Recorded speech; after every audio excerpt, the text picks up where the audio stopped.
Yep. Alright, what's happening, everybody? I'm going to be showing you how to get the new Focusrite Liquid Saffire interface, Liquid Saffire 56. There's been a lot of different people asking me how to get it running with their computers. People seem to have sample rate problems, just different problems opening Pro Tools with it. But just going to show you real quick how I get it set up and make sure everything's running good.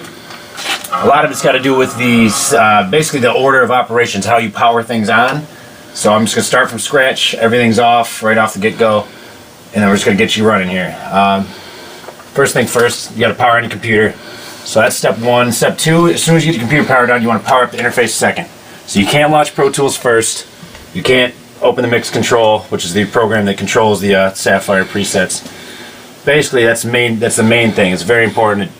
It'll save you a lot of headaches just knowing that in advance. So I wish somebody would have been able to tell me that in advance, but you know, we had to figure things out on our own over here. So when a computer ever decides it wants to power up, probably should have done that first and just had it up when it running, but you know. Go PC. I'm a PC user, man. I had to throw that in there, man. Max, huh? My bad. Alright, so we're powered up, so let's make sure I turn the interface on. Any other peripherals you have, you can turn them on now too. You know, I got my Mackie, so I turn that on before I go into Pro Tools. So that all works. Cool, yeah, faders. Alright, but once I got that powered up, you see that you got the Firewire active light over there. So as soon as you see that light right there, it means you're pretty much ready to go. The next step, you're going to open up your Saffire mix control, which it comes with your Focusrite. It'll be good to go. So once you open that up, make sure you got it all set up here, right? Yeah. As long as it's set up, you look at your sample rate. I always go 48. Some people go different, 41, you know, whatever you really want to do. So long as that matches what your Pro Tools session is, you should have no problem. The sync source is going to be internal. You want to make sure it's internal. Unless you're running, you know, depending on your outputs, but I'm just running from the internal. So if you're running from SPDIF or ADAT, you can do that too. So make sure you got that going. And then you want to launch your Pro Tools. So the Pro Tools, once you open up Pro Tools, really should be no problem here. If you want to test to see if you're getting any levels, you can always throw on iTunes and play something in the background or whatever. So it's just going to be a quick second here before I get this running. So if you adjust any of the, you know, any of those, the black blocks with the red, you know. What's that? So if you make any adjustments over here. Yeah, if you do any adjustments on this during your session or after you've loaded Pro Tools or really even after you powered your computer on, you got to start from square one. So you want to shut down everything and go again. Same thing if you power down your interface in the middle of a session, or even while your computer's turned on, you're gonna have to start from square one.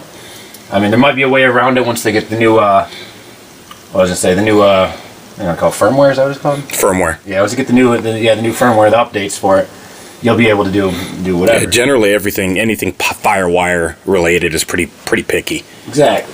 Order of operations. Just gonna create a blank session. Be sure to match your sample rates. Sample rates are very key. Once those are matched, then you're good to go. 48. So these right here, don't mess with them. Exactly. I'm just gonna open up, I don't know, we'll call it testing. Just gonna build all your windows and everything like that. Let's see. Other than that, I mean, I make sure it's working for you. But let's create some new tracks. And I'll just drop a beat in here real quick. From something. Shows up on iTunes up right there.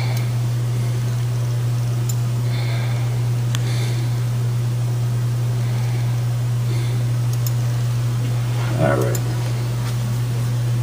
I don't know, let's take this. Seems like a good one. Everything's drag and drop in Pro Tools 9, even if it's MP3. Just drag it right into the mix. I'll convert for you. Pro Tools 9 is worth the upgrade just for the delay compensation. Yeah, it definitely is. Definitely is. Especially if you already have the other versions, it's only $250. I mean, you gotta pay for stuff. Alright, another thing I had problems with is my monitor presets here. You can set any different ones you want, but basically what I found to be best is I just keep them all on. I only have speakers plugged into 1 and 2 right now, and then 7, 8, 9, and 10 are your headphone ones. If you're not getting any sound in the headphones because you've done something with the routing, it's very important you can hold the shift button and you can click on any one of these channels and it'll gray it out. Now when they're gray, it means that they're at max volume. So what that means is it bypasses my headphone volumes over here. So these 7 and 8 are this headphone one here. 9 and 10 are the headphone number 2. So basically what I'm saying is when they're grayed out over here, these don't work because my volume goes from my headphone amp that's in the booth. So these are just basically gray means max volume. So it's at max volume, so you don't want to have that cranked up too, or otherwise you're going to fuck up your headphones. All bad. But you got to make sure those are grayed out. Make sure these ones aren't grayed out because they're going to be obviously max volume. You want to have some volume control for your monitors. So basically you're pumping on max volume out of here, and then in the booth you got a headphone amplifier that controls the main level, so you want to have that down.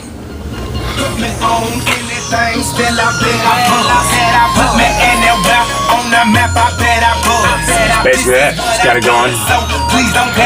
All runs out of here.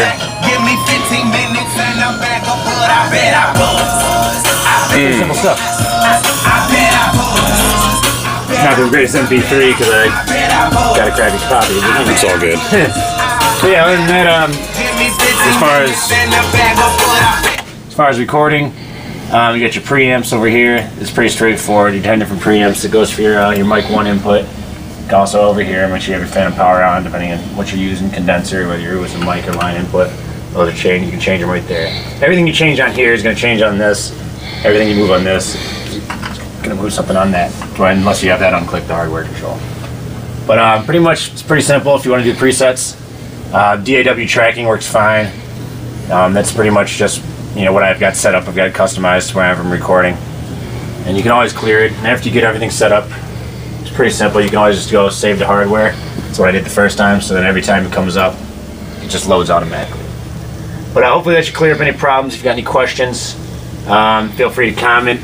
I know a lot of people are having a lot of different problems. I can't speak on the PC issues necessarily, but one thing I did notice for most part is once you set the order of operations, you go with powering up the unit, launching your mix control program, then opening Pro Tools, and seems to clear all the problems. All right. Be sure to subscribe. YouTube.com/LifeInTheMatrix. Watch the videos. Yep. If you got any other questions about anything, I mean, we're looking for stuff to do videos on as far as production, engineering, recording, whatever you guys need to know. Definitely have to have a video for a talkback system on this interface too. Yeah, we'll get that going in a second. I've got a good idea of how to get it running, but it's gonna be tonight's headache probably. So, all right. Well, let me know if you guys got any questions, and Life in the Matrix. Get at us.